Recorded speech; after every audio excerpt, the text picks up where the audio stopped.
продължение на 25 години интернет имаше един и ясен бизнес модел. Уебсайтовете създаваха отговорите, а Google изпращаше хората към тях. Тази сделка започва да се разпада. HubSpot е загубил 80% от Google трафика си и те не са единствените. Това е много по-голямо от обикновен SEO update. Когато трафикът изчезне, изчезват и приходите. Изчезват лидовете, изчезват рекламните импресии, изчезват афилиейт комисионните и Google направи тази промяна официална. На AI конференцията те показаха бъдещето на търсенето.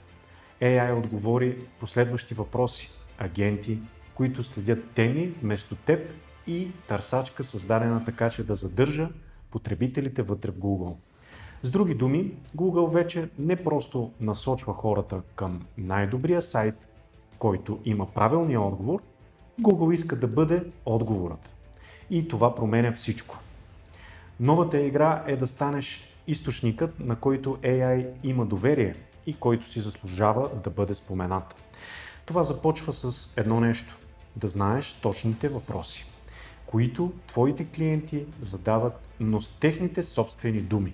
Точно тук идват инструменти като Answer the Public.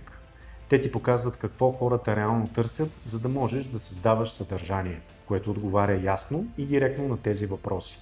Защото в ерата на AI търсенето, видимостта вече не е само въпрос на трафик, тя е въпрос на приходи. Ако AI не те споменава, клиентите може никога да не те открият. Google не просто променя търсенето, Google променя това кой получава парите.